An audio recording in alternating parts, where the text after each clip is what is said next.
Hello, I'm Sarah Thornton, and along with my colleague Kirsty Monroe, we're going to be talking to you today about behavioural questions, one of the most common questioning techniques that you will come across in an interview scenario. This follows on from our colleague's recent podcast about CVs and cover letters. And we thought that there are lots of questioning techniques that people can use, but competency-based or behavioural-based questions are the most common, purely because they are the best way to find out what a person's really like, because it looks at past behaviour, and that's a really good predictor for what future behaviour could be really like. So when you're looking for someone for a specific role, we will consider the competencies that are required, and then the behavioural question that we will ask will be based around those competencies. So that's a really good way for you to then to be able to prepare for when you go into an interview, to be able to know the types of questions you're going to have and the types of answers you're going to need in your arsenal when you get there. Kirsty. Thank you, Sarah. So here at OCG in Chandler, Macleod, when a consultant joins our business, we run a 3-month induction program. One of the things that we look at on the induction program is behavioural questions.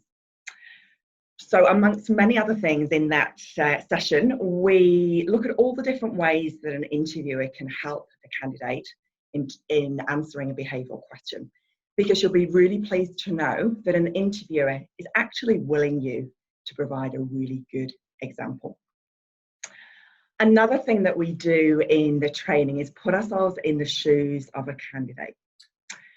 So we look at what happens for a candidate when they hear those words: tell me about a time, describe a situation, give me an example, and you know that the rest of the behavioural question is on its way. So what happens is that you sit, you listen to the question, and then your mind goes into overdrive as you access your memory bank, and you start sifting through to try and find a good example. And then you think, is it relevant? Is there a better example that I've got? Am I actually answering the question that's been asked? And now how am I going to communicate? So you can see there's a lot going on for you. So take your time. There's no need to answer instantly. Just give yourself a little bit of breathing space to come up with the best example that you can. So what we're looking for really is a story. And all good stories have a start, a middle, and an end. And a really useful technique to think of when you're answering a behavioural question is using the STAR formula. So S-T-A-R. So the beginning of your story is the ST bit, and that's your situation or task. So with that, you're really setting the scene and giving us context as to the specific situation or task that you're going to talk to us about. The middle bit of the story is the action, the A of the STAR. And so in this, we're really looking for you to be the main character of the story, and we want to hear all the things that you did. So we're listening out for I said, I did, and so on and so forth. And then we've got the conclusion, the end of the story, the R bit of the STAR, and this is the result. So ultimately, we're looking for a positive result or outcome. So for example, if we asked a behavioural question about meeting a tight deadline, we want to know in the result bit that you met the tight deadline so that we can ascertain that you are capable of meeting tight deadlines. So what we thought we'd do now is give you a quick demonstration. So I'm going to ask my colleague Sarah a behavioural question. So Sarah, can you tell me about a time when you had to coordinate resources, people, process, department, or equipment to complete a complex project? Thank you, Kirsty. Yes, I can go back in my memory now to many moons ago. And I was given the task to look at KPIs for the team that I was looking after.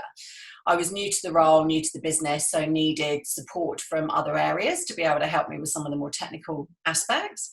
So I pulled together a team. There were 4 of us in total.